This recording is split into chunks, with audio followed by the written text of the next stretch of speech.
జగన్ కి సౌభాగ్యమ్మ లెటర్ రాసింది. సో అందులో మనం డిస్కస్ చేసుకున్నాం. మరి ఇప్పుడు ఆవిడకి రిప్లై ఇచ్చింది అవినాష్ రెడ్డి వాళ్ళ అమ్మగారు లక్ష్మి గారు. ఏమని రిప్లై ఇచ్చి ఉండొచ్చు? ఏముంటుంది ఆ లెటర్ లో? మీ మాటల్లో. సౌభాగ్యమ్మ అంటే వివేకానంద రెడ్డి గారి సత్యమణి, తర్వాత సునీత వాళ్ళ అమ్మ సౌభాగ్యమ్మ ఒక లెటర్ రాసింది. ఆ లెటర్ ఆమె రాస్తున్నప్పుడు వీడియో కూడా తీశారు. ఆ వీడియో కూడా బయటకు వచ్చింది. అందులో ఆమె కరెక్ట్‌గా జగన్‌ని ఉద్దేశించి రాసింది. 2009లో మీ నాన్నగారు చనిపోయినప్పుడు మీరెంత మనోవేదనకు గురయ్యారు. అలాగే 2019లో వివేకానంద రెడ్డి గారు చనిపోయినప్పుడు మేము కూడా అంత మనోవేదనకు గురయ్యాం. సునీత కూడా గురైంది. అయితే మా మనోవేదన అంతకంటే రెట్టింపు అయింది ఎప్పుడంటే, ఇది మన బంధువులే ఈ హత్య చేశారని తెలిసినప్పుడు మా మనోవేదన ఇంకా పెద్దదైంది. ఈ బంధువుల్ని, ఈ హత్య చేసిన వాళ్ళని మీరు రక్షిస్తుండడం చూసి మేము షాక్ అయింది. సో మీకిది తగునా? మీరు ఇది దుష్టులను మీరు ఇలా చేరదీయచ్చా? ఇది దుశ్చర్య కాదా? అని ఆమె తీవ్ర ఆవేదనతో ప్రశ్నించారు. సునీత ఒక న్యాయ పోరాటం చేస్తుంటే, ఒక అన్నగా కాకపోయినా ఒక ముఖ్యమంత్రిగా మీరు రాగద్వేషాలకు అతీతంగా నేను పనిచేస్తానని ప్రమాణ స్వీకారం చేసిన ముఖ్యమంత్రిగా మీరు సపోర్ట్ చేయాలి. అది చేయకుండా మీరు హంతకులకు సపోర్ట్ చేస్తున్నారు అనేది ఆమె ప్రధానంగా తన ఆవేదన వ్యక్తం చేసింది. సో దానికి సమాధానంగా అవినాష్ రెడ్డి వాళ్ళ అమ్మ, భాస్కర్ రెడ్డి వాళ్ళ భార్య. భాస్కర్ రెడ్డి A7గా ఉంటున్నాడు వివేకానంద రెడ్డి హత్య కేసులో. అవినాష్ రెడ్డి A8గా ఉంటాడు. సో వీళ్ళిద్దరి సంబంధించి అంటే అవినాష్ రెడ్డి వాళ్ళ అమ్మగారు లక్ష్మి ఆమె లెటర్ రాశారు. ఆమె సౌభాగ్యమ్మని అడ్రస్ చేస్తూ రాసింది. అవును, నువ్వు చెప్పింది కరెక్టే. 2009లో చనిపోయినప్పుడు ఆయన బాధపడ్డారు. అయితే మీరు జగన్‌కి అండగా ఉన్నారా? 2010లో జగన్‌ను కాంగ్రెస్ వేధిస్తుంటే మీరు కాంగ్రెస్ వైపు నిలబడ్డారు కానీ జగన్ వైపు నిలబడ్డారా? ఆ ఆవేదన మీకు ఇప్పుడు గుర్తొచ్చిందా? అప్పుడెందుకు గుర్తు రాలేదు? తండ్రి చనిపోయిన పిల్లవాడు, ఆ తండ్రి చనిపోయిన పిల్లవాడిని కాంగ్రెస్ పార్టీ ఇబ్బందులు పెడుతుంది, జైలుకి పంపిస్తుంది. అప్పుడు మీరేమయ్యారు? మీరు ద్రోహం చేయలేదు అప్పుడు. మీరు ఇదే వివేకానంద రెడ్డి కాంగ్రెస్‌లో మంత్రి పదవికి ఆశపడి 2011లో కడపలో విజయమ్మకి ఎదురుగా పోటీ చేయలేదా? అప్పుడేమైంది మీ ఆవేదన? ఇదే సునీత వాళ్ళ హస్బెండ్ నర్రెడ్డి రాజశేఖర్ రెడ్డి ఇద్దరు కూడా జగన్‌కి వ్యతిరేకంగా అక్కడ మాట్లాడలేదా? అనేది కూడా ఆమె ప్రశ్నించింది. అందులో వాస్తవం కూడా ఉంది. ఎందుకంటే వివేకానంద రెడ్డి ఏమో కంప్లీట్‌గా జగన్ వైపే నిలబడలేదు. జగన్ వైపు చాలా మంది నిలబడినా వివేకానంద రెడ్డి నిలబడలేదు. ఆమె దీంట్లో ఆరోపించినట్టుగా ఆయన విజయమ్మకి వ్యతిరేకంగా పోటీ చేశాడు. మంత్రి పదవి కూడా పొందాడు. కాంగ్రెస్ ప్రభుత్వంలో ఆయన వ్యవసాయ శాఖ మంత్రిగా కూడా పనిచేశాడు. దాని తర్వాత మాత్రమే కాంగ్రెస్ ఎప్పుడైతే అక్కడ పోయిందో దాని తర్వాత మాత్రమే అతను ఇటువైపు వచ్చాడు తప్ప అప్పుడైతే జగన్‌కి సపోర్ట్‌గా ఆయన నిలబడలేదు. అంటే జగన్‌కి ఒక క్రిటికల్ కండిషన్ వచ్చినప్పుడు ఆయన పక్కన ఉండాల్సిన వాడు ఉండలేదు. సో అలాగా వాళ్ళ మధ్య విభేదాలు ఉన్నాయి. అయితే మళ్ళీ జగన్ వైపు వచ్చినప్పుడు జగన్ ఆయన్ని ఆహ్వానించాడు తప్ప నువ్వు నాకు అప్పుడు నిలబడలేదు, మా అమ్మకు వ్యతిరేకంగా పోటీ చేశావని జగన్ ఆయన్ని దూరం పెట్టింది. అట్లాగే ఆమె ఇంకొకటి కూడా ఆరోపించింది. 2009లో మీరు చెప్తున్నట్టు ఆయన ఆవేదన చెందడం ఎంత వాస్తవమో 2019లో వివేకానంద గారు నా కొడుకు అవినాష్‌కి అండగా నిలబడడం కూడా అంతే వాస్తవం. ఎందుకంటే ఆ రోజు కూడా మార్చి 14వ తేదీ నైట్ చనిపోయినప్పుడు ఆ రోజు కూడా 2019 మార్చి 14 ఆ రోజు కూడా సాయంత్రం 6-7 గంటల వరకు కూడా అవినాష్‌కి ప్రచారం చేశారు ఆయన వివేకా గారు. అవినాష్ పీఎం కావాలని కోరుకున్నారు.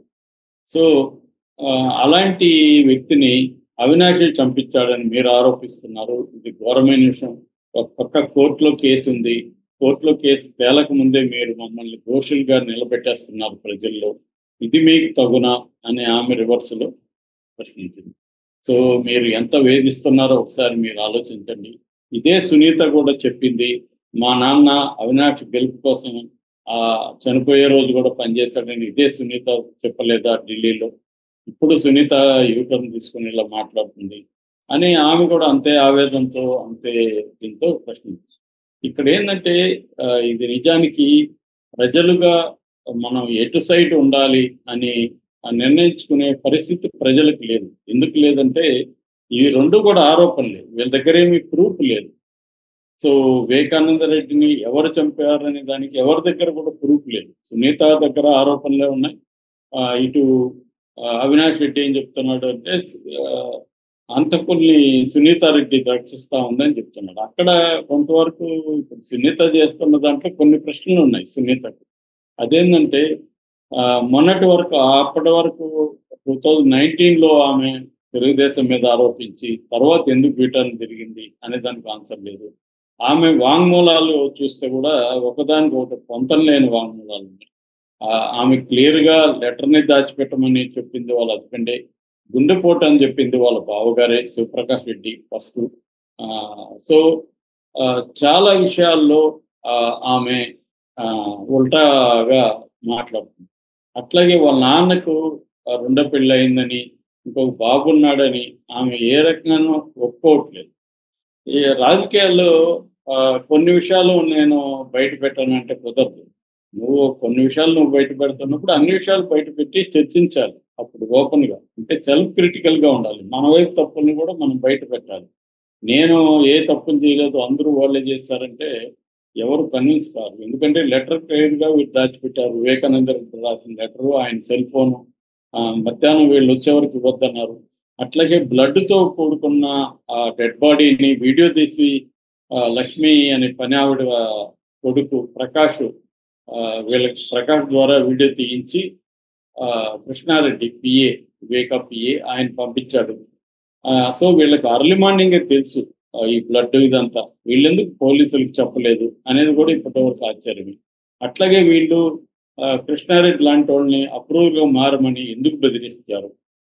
సో అంటే క్లియర్గా వీళ్ళ వైపు కూడా ఏవో ప్రాబ్లమ్స్ ఉన్నాయని తెలుస్తుంది. అట్లాగే అవినాష్ రెడ్డికి మోటివ్ ఏంటి చంపించడానికి? అవినాష్ రెడ్డికి ఉపయోగపడే అతన్ని ఎన్నికల ముందు ఎందుకు చంపించుకుంటాడు అవినాష్ రెడ్డి అనే దానికి లాజిక్ లేదు.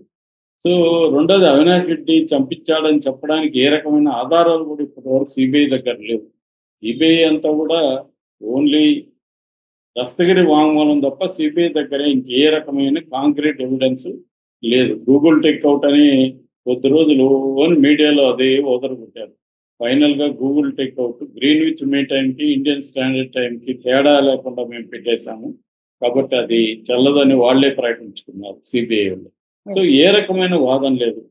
లక్ష్మణ్ అని హైకోర్టు జడ్జి 16 ప్రశ్నలు సిబిఐకి సంధించారు బెయిల్ సందర్భంలో, అవినాష్ రెడ్డి బెయిల్ సందర్భంలో. నువ్వు నిజంగా అంత సాక్ష్యాలు నీ దగ్గర ఉంటే కోర్టులో ఎందుకు ప్రూవ్ చేయలేవు? కోర్టులో ప్రూవ్ చేసి అప్పుడు రావచ్చు కదా. కోర్టులో ప్రూవ్ చేసి కోర్టు శిక్ష వేస్తే అప్పుడు ప్రజలు కన్విన్స్ అవుతారు కదా. సో కోర్టుల్లో తేలకుండా నువ్వు వచ్చి ప్రజాక్షేత్రంలో తేలుస్తా అంటే ప్రజలకు ఏమి సంబంధం? సో అదే ప్రశ్న ఇప్పుడు అందరూ అడుగుతున్నారు. సో బాధితుల తరఫున ఇప్పుడు ఆయన 75 ఏళ్ళు ఆయనకి, భాస్కర్ రెడ్డికి, లక్ష్మి గారి భర్తకి, ఆయన మొన్నటి వరకు 6 నెలల పైన జైల్లో ఉంటే మొన్ననే బెయిల్ మీద బయటకు వచ్చారు కండిషన్ బెయిల్లో. అతని మీద ఏ రకమైన సాక్ష్యం లేదు. ఓన్లీ దస్తగిరి, అది కూడా ఇయర్సే అంటారు. దస్తగిరి నాకు ఎవరో చెప్పారు, వాళ్ళకి అవినాష్ రెడ్డి భాస్కర్ రెడ్డి చెప్పారంట, అంటే ఎర్రగంగిరెడ్డికి అవినాష్ రెడ్డి భాస్కర్ రెడ్డి చెప్పారంట, ఎర్రగంగిరెడ్డి నాకు చెప్పాడు అని ఇతను అంటుంది. కానీ ఎర్రగంగిరెడ్డి నేను చెప్పానని చెప్తున్నాడా? చెప్పలేదు. ఎర్రగంగిరెడ్డి దస్తగిరికి నేను చెప్పలేదు. సో క్లియర్గా దస్తగిరి, తర్వాత సునీల్ యాదవ్, ఉమాశంకర్ రెడ్డి, ఎర్రగంగిరెడ్డి వీళ్ళు వెళ్ళి ఈ నలుగురు చంపారనేది దస్తగిరి చెప్తున్నారు. వీళ్ళకి చంపమని చెప్పింది ఎవరు అనేది ఇంకా తేలలేదు. సో వీళ్ళు నలుగురే చేశారా లేకపోతే వీళ్ళని ఎవరని చెప్పారని ఈ క్రమంలో ఈ లెటర్ల వారు కూడా స్టార్ట్ అయింది. ఇది ఆంధ్రప్రదేశ్ రాజకీయాలు వివేకానంద రెడ్డి హత్య చుట్టూ తిరుగుతున్న ఈ ఫ్యామిలీలో లేడీస్ కూడా, సీనియర్ లేడీస్ కూడా ఇప్పుడు బయటకు వచ్చారు. ఇంకా ఎవరెవరు వస్తారో చూడాలి. Thank you sir. Thank you.